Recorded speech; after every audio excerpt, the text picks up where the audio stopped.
سیدنا عثمان غنی رضی اللہ تعالی عنہ کے بارے میں یہ ہے کہ وہ اپنے ہوش ہی گما بیٹھے تھے. یعنی ان کو نہ کچھ سنائی دے رہا تھا، نہ ان کو سمجھ آ رہا تھا. وہ اپنے غم کی کیفیت کے اندر، بس جسے کہتے ہیں نا کہ آدمی وہ بالکل اس کے حواس ختم ہو جائے، اس کو سمجھ نہ آئے.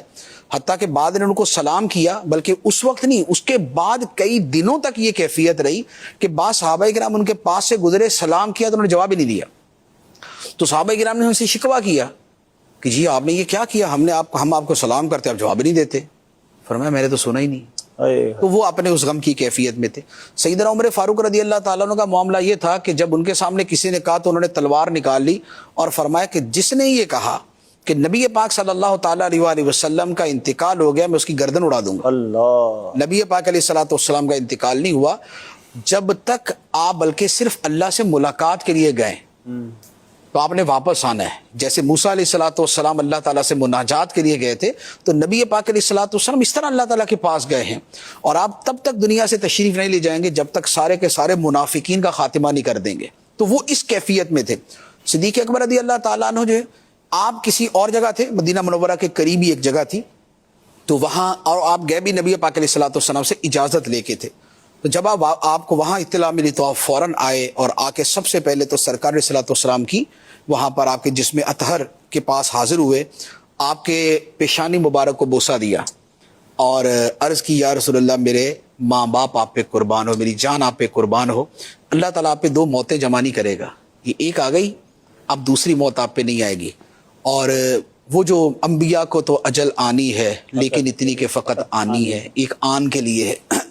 تو لیکن صدیق اکبر رضی اللہ تعالیٰ عنہ کا معاملہ یہ تھا کہ نبی پاک علیہ الصلوۃ والسلام نے جو انہیں اپنے ساتھ اتنا قرب بخشا تھا اور جو انہیں سفر و حضر میں اور ہر جگہ اپنے ساتھ رکھا تھا، اس کے پیچھے بہت بڑا مقصد یہ تھا کہ نبی پاک علیہ الصلوۃ والسلام کو پتا تھا کہ امت کو سنبھالنا کس نے.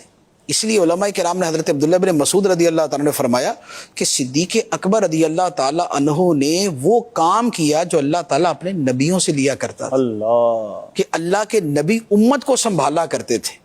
تو صدیق اکبر رضی اللہ تعالیٰ عنہ انبیاء کے نیچے ہیں، سید الصدیقین ہیں، صدیقین کے سردار ہیں. آپ نے امت کو اس وقت سنبھالا اور آپ کھڑے ہوئے اور آپ نے خطبہ دیا کہ لوگوں، جو تو محمد مصطفیٰ صلی اللہ علیہ وسلم کی عبادت کرتا تھا تو وہ جان لے کہ آپ تو دنیا سے چلے گئے. جو خدا کی عبادت کرتا تھا تو جان لے خدا ہمیشہ زندہ ہے، اسے کبھی موت نہیں آنی. پھر آپ نے یہ آیت مبارکہ پڑھی انک میت وانہم میتون. پھر دوسری آیت مبارکہ پڑھی وما محمد الا رسول قد خلت من قبلہ الرسل افان مات او قتل انقلبتم علی اعقابکم. کہ محمد تو اللہ کے رسول ہیں، اگر یہ دنیا سے، ان سے پہلے بہت سے رسول دنیا سے جا چکے، اگر یہ انتقال کر جائیں یا شہید ہو جائیں تو کیا تم دین سے پھر جاؤ گے؟ کیا تم اپنی ایڑیوں کے بل واپس پلٹ جاؤ گے؟ تو جب آپ نے یہ آیت پڑھی تو صحابہ کرام فرماتے ہیں کہ ہمیں لگا کہ پہلی مرتبہ زندگی میں آیت سن رہے ہم. یہ کس موقع پہ کون سی آیت تو انہوں نے سنی تھی، یہ تو غزوہ احد کے موقع پہ نازل ہوئی تھی، جب اس وقت صحابہ کرام میں بگدڑ مچی تھی اور بڑی ایک تکلیف دہ صورت تھی، تو اس وقت نازل ہوئی تھی.